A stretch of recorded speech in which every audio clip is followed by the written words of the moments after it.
Welcome to another episode of Cut the Money Gap. Super excited to be here with Brian and Omar to discuss a very timely and important topic. I say timely, but in other words, this topic is really timeless now that I think about it because it can apply to anyone, regardless what economical situation we're going through. And that's really learning how to handle financial anxiety and control our financial stress overall. So, how are you, gentlemen, doing today? I'm doing great, but definitely this has been a topic on my mind for many weeks now. We had a little bit of a break in the summertime, but I don't know. I've been finding it harder this time around, the second wave, to really manage my own emotions and not get caught up in sort of the stress and the anxiety. I know there's a number of things going on in the world, but I'm definitely feeling it more this time. And I've been hearing that that's been pretty typical. Is that what you're hearing as well, Aseel? A million percent. It's very common, and these topics are generally not talked about often. And by these topics, I'm referring specifically to handling financial stress, because the reality of the situation is your financial situation probably won't kill you, but your financial stress will. And there's a lot of data to suggest the correlation between financial stress and actual physical symptoms that people start witnessing as a result of these things going unmanaged. Omar, what are your thoughts on that? Yeah, I mean, I've been hearing so many different, feelings and emotions about the second wave from my clients and from my social circle. I personally been feeling the opposite. I've been feeling like the first wave had primed me. I feel like I'm ready for the second wave. I've been feeling very, very motivated. Even though tough times are definitely there, but it kind of pushes and brings out a more refined side of me that is willing to push further and be more on the ball. Uh, Mhm. and yes, I do agree with you. I think that your financial stress is what really gets to you. It's your what's inside you that kind of that's there's a saying that uh, the devil inside you is the one the one that you have to be wary of the most. So um, controlling our emotional side is a big component in being able to thrive in this time. Mhm. Absolutely. So let's dive into it. And essentially, what I'm here to talk about today is giving the listeners three particular steps, or three tips, rather, not steps, tips that they would be able to implement right away in order to help them cope with their financial anxiety and financial stress. But before I dive into the tips, it's really important that I stress out how extremely normal and extremely natural it is to experience anxiety around this time, because it's basically a very common human experience. And if you just uh, try to fight against it, it's going to persist longer. So, embracing anxiety and stress as a natural part of any volatile environments is normal for us to sort of start looking at how we can manage it versus how we can avoid it altogether, because it's just not avoidable. That's the bottom line. So the first thing I want to get into, the first tip, is a really amazing framework, and it's how to start twisting your thinking and challenging your anxiety provoking thoughts. And that the reason we experience anxiety is because you sort of catch yourself, if you really pay attention to when you're starting to feel anxious, how anxiety comes to someone. It's really because they start probably saying something scary to themselves. And the reason there's a element of fear is because you're technically living in the future of your life versus what's happening right here and now. And that's not to say that that's 100% of the time, but for the most part, anxiety is produced by future provoking thoughts about things that haven't happened yet, and things that are triggering and scary, about what might happen, about what if this and what if that. So it's interesting to start bringing awareness to how these anxiety provoking thoughts happen in our life, and to realize that they are catastrophic future oriented thoughts, and we need to bring this thought into the present and untwist our thinking towards it so we can actually create a coping strategy tool. And there's a beautiful framework that really helps us do that. It's called The Work, and it was actually by a psychologist called Byron Katie. And here's how this works. So there's four elements to how this framework work, and it's a way of identifying and questioning these catastrophic future-oriented thoughts and really helping us bring it to the present. The first thing you would do is notice them. You can't necessarily address a thought that you're not even familiar or aware of. So, noticing what these thoughts are, and the best way to notice is to quiet your mind and meditating. I personally love guided meditations, but see what works for you. For some people, it's just the calm music. For others, it's just maybe a walk, a slow walk in the park. For others, it could be like, cleaning the house or doing something that is a routine based, and that helps them get into a meditative state. So there's a million different ways of people to meditate. It's not just the regular, like there's a million ways of how to slow down the your brain and observe what surfaces. The idea is simply to travel to your mind to a specific situation where you usually get anxious and try to get into the bottom line of where this anxiety is coming from and what is it all about. So the first step is noticing.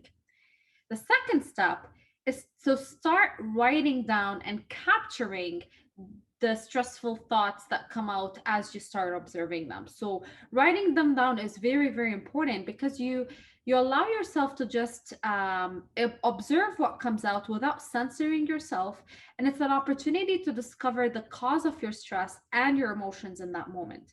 And the reason this is important is because if you keep things from a visual or in your mind, the mind's job is to be right all the time, and it's always trying to justify itself as fast as possible. So when you actually stop your mind by translating your thoughts on paper, it's much easier for you to start investigating what these thoughts are to begin with.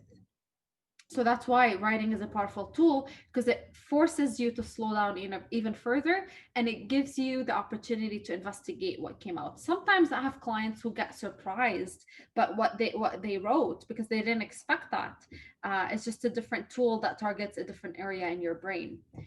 And after you observe and then you write, the third framework is really where the twisting happens. And that's where you start questioning the validity of these thoughts.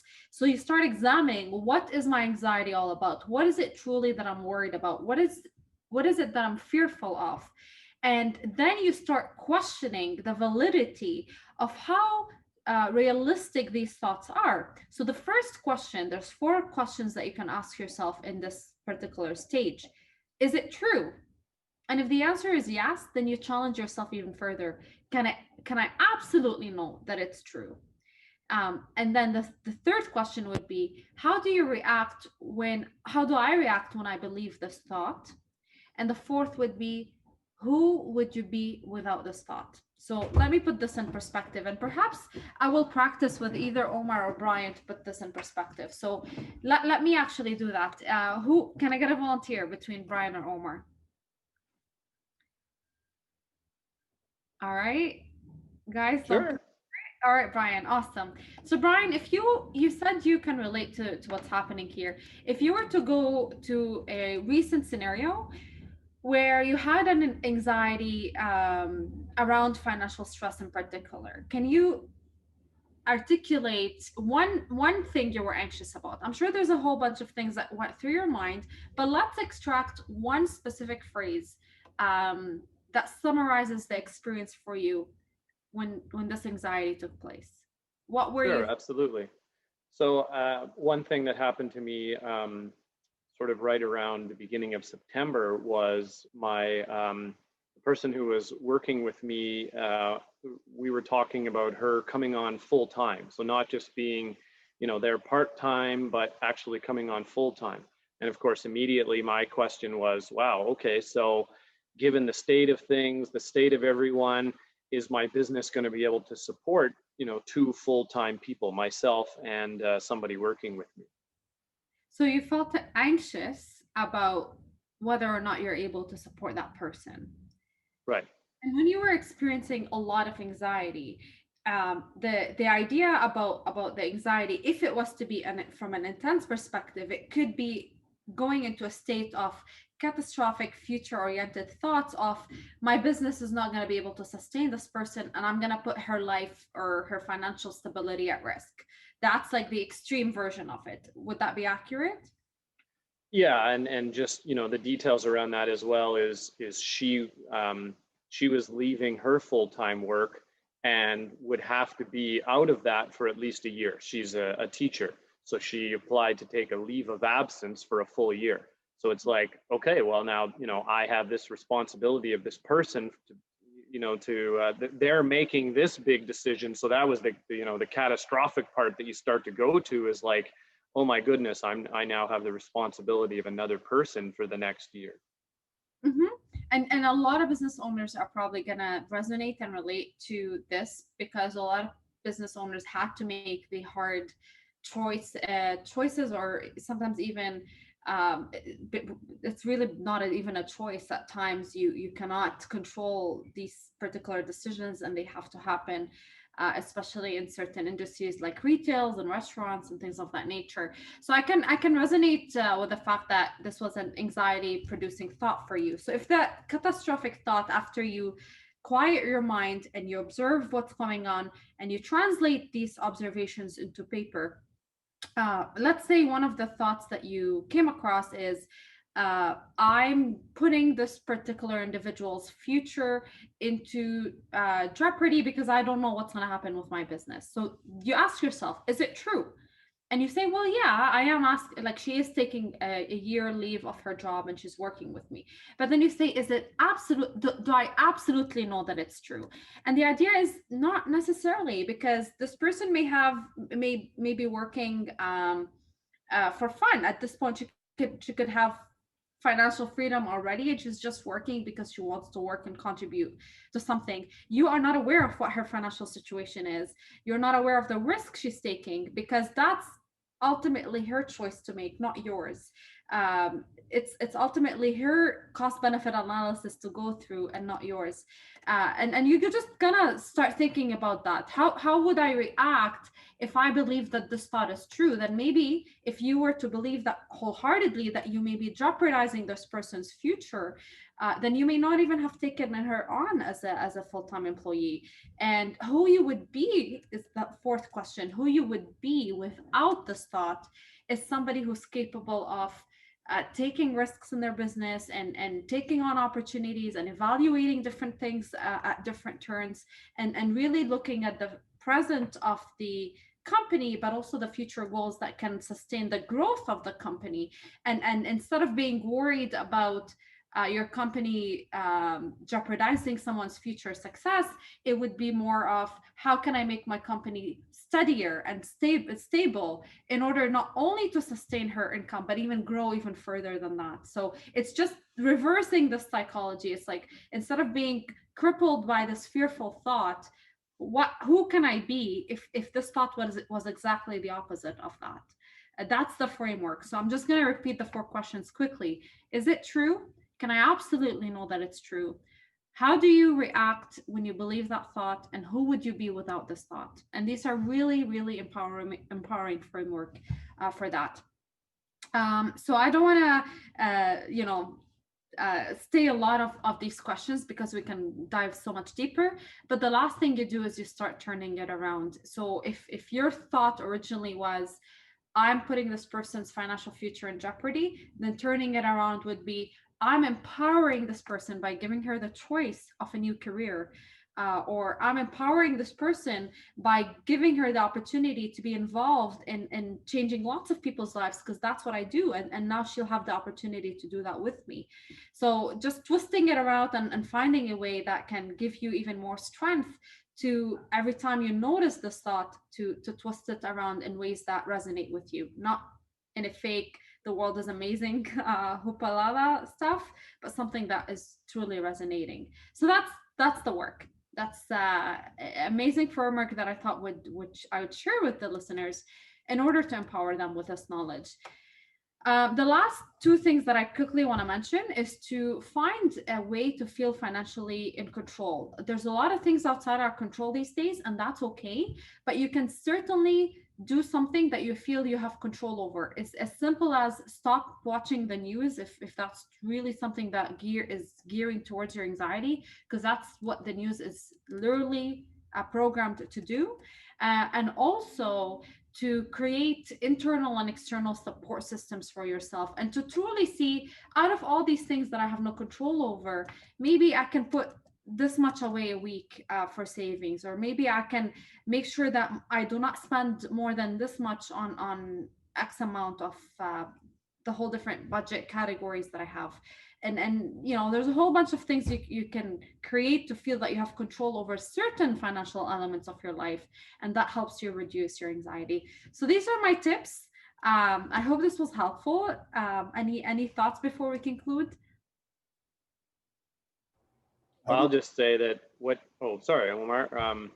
What you described, Aseel, was exactly how the process went with my assistant and I. We, identified what was the baseline, and ironically, she was so happy as a teacher to not have to go back to school and face what was going on in the school system. So yeah, it wasn't just all my responsibility to take on. There was, it was a choice between the two of us. So you were absolutely bang on with what you were describing. Amazing, thank you. yeah, I was about to say that the same thing as Brian was saying. I mean, it's very important to treat things the way they really are and not make them more than what they really are. And that's what I intend to do with our listeners as well, with the real estate section. Is I wanted to give them a real idea of what's happening in the marketplace, and I think the tools that you had shared, the seal, are phenomenal and are very timely. I took a lot of notes myself, and I was really enjoying your talk. Thank you. Well, I encourage the listeners, if they have questions or they need support in how to deal with their own financial anxiety, feel free to reach out to me. I'll add my contact information as well as Brian's and Omar in the show notes. Have a great day, and we look forward to future episodes.